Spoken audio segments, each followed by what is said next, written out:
La clinique Villa des Pages bénéficie de l'expertise médicale de psychiatres issus de l'enseignement hospitalo-universitaire, intégrant les dernières données de la psychiatrie biologique et de la psychopharmacologie. Outre ses prises en charge médicamenteuses et psychothérapeutiques, la clinique a développé de nombreuses stratégies thérapeutiques non médicamenteuses. Nous avons aussi de nombreuses approches corporelles, avec notamment l'utilisation large de la balnéothérapie, dont on connaît les effets chez nos collègues qui font de l'hydrothérapie dans les centres de thermalisme. Depuis la procédure d'admission jusqu'à la sortie du patient, nos médecins de la clinique sont en contact avec les médecins adresseurs afin d'assurer la continuité des soins et de préparer le suivi ambulatoire ultérieur pour permettre au patient de continuer son travail thérapeutique ou de le consolider et d'aller plus loin dans l'amélioration fonctionnelle. Alors, une première chose qui peut être importante à expliquer, c'est que dans l'institution, les soins ont été pensés pour qu'on soit susceptible de pouvoir proposer et des prises en charge individuelles et des prises en charge de groupe, considérant qu'il faut qu'on puisse proposer des dispositifs de soins qui soient adaptés aux besoins des patients. Et quand on arrive ici, on n'a pas tous forcément les mêmes besoins. D'une certaine manière, la maladie psychique ou les difficultés qu'on peut rencontrer qui nécessitent une hospitalisation, elles provoquent une sorte d'isolement social, très souvent, et une difficulté même à pouvoir formuler et exprimer ce qu'on ressent à l'intérieur. Donc l'idée de proposer des groupes thérapeutiques, c'est justement de les mettre dans une situation où on va les aider sur ces deux registres-là. Finalement, l'idée de la médiation, c'est de proposer des objets, des supports, dans lesquels le patient va projeter sa vie intérieure. Dans le fond, on parle de soi de manière moins angoissante, puisqu'on en parle par la dérivation des différents supports qu'on a pu utiliser et dans lesquels on a pu projeter des choses de soi. Nous, quand je dis nous, je parle de l'équipe dans son ensemble, n'avons pas d'idée préconçue sur tel ou tel programme de soins qui devrait être proposé à une personne qui arrive ici. L'idée, c'est plutôt de mettre à disposition un dispositif pluriel avec des approches diversifiées et de proposer aux patients de se saisir des espaces qui vont le plus lui parler et l'aider à exprimer des choses. Mon rôle en tant que médecin généraliste à la Villa des Pages, déjà, c'est d'assurer une présence de médecine générale à temps plein, ce qui me permet de pouvoir voir tous les patients sur la clinique dès leur arrivée, de prescrire un bilan biologique complet pour lutter contre tous les effets secondaires de certains médicaments et contre toutes les maladies qui peuvent être associées aux problèmes psychiatriques. Plutôt que d'aller dans la surmédicamentation en ajoutant des traitements, je vais plutôt m'adapter en fonction du profil du patient et me rapprocher de toute mon équipe pour permettre une prise en charge plutôt non médicamenteuse dans la mesure du possible. Un exemple type de règles hygiéno-diététiques que je peux être amenée à proposer aux patients, ça va être de commencer à lutter contre la sédentarité. Pas forcément d'aller courir un 400 mètres, mais de faire 30 minutes de marche rapide, un peu soutenue, ce qui va avoir une incidence pour faire augmenter le bon cholestérol. Parmi les patients qu'on a chez nous, on a beaucoup de dépressions qui vont être réactionnelles à un syndrome douloureux chronique. Et donc nous, à la clinique, on a vraiment ce souci de la prise en charge de la douleur des patients.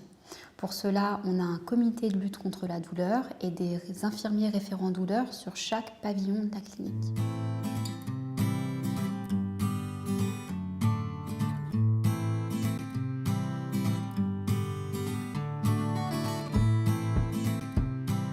Donc l'art-thérapie est un processus de prise en charge des patients dans une dynamique de création et de processus de transformation. En moyen d'ateliers d'expression, donc on travaille le collage, le modelage de terre, le dessin. Donc dans un atelier d'art-thérapie, on n'est pas dans un processus en fait de jugement ni de notes. C'est pas non plus un atelier académique. C'est plus un accompagnement en fait de l'expression du patient. Et du coup, ce qui importe, c'est plus comment une émotion peut être posée, comment elle peut être transformée pour accompagner dans le cadre institutionnel à débloquer des choses qui empêchent la personne d'avancer. Donc, en tant que psychomotricien, on est donc des thérapeutes du corps. Donc, on privilégie de manière générale le corps, c'est notre outil principal de travail. Dans le dernier cycle qu'on vient de faire, on a travaillé, donc la thématique c'était être et paraître. On est parti de la création de masques, donc autour du thème des émotions. Si on voulait aborder le thème des émotions, on a le droit de montrer ce qu'on veut, mais aussi être quelque chose d'autre à l'intérieur. Est-ce qu'on enlève le masque? Est-ce qu'on garde le masque? Est-ce qu'on veut montrer aux autres?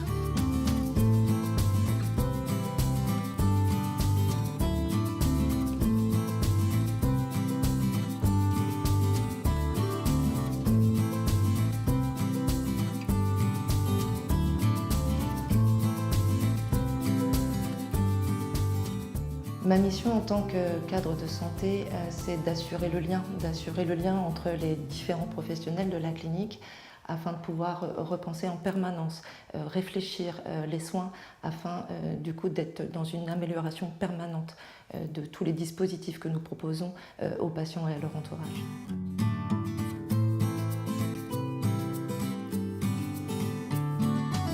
Mon rôle en tant que directeur de clinique est d'assurer au patient et à sa famille une prise en charge de qualité, tout en étant attentif à son bien-être.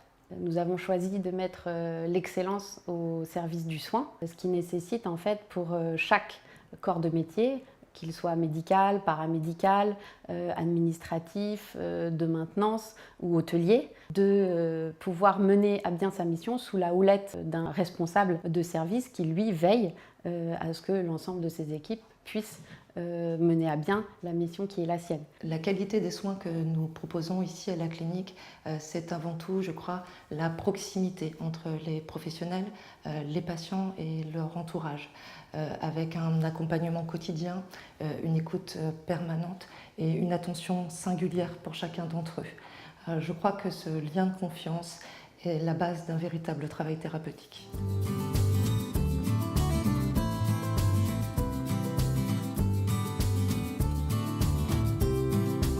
Nous sommes ici une centaine de collaborateurs pour une cinquantaine de lits, ce qui donne nécessairement un taux d'encadrement paramédical qui est beaucoup plus élevé que par rapport à la moyenne. Les soignants sont d'autant plus épanouis lorsqu'ils ont la possibilité de pouvoir participer, de mettre leur pierre à l'édifice d'un point de vue plus personnel.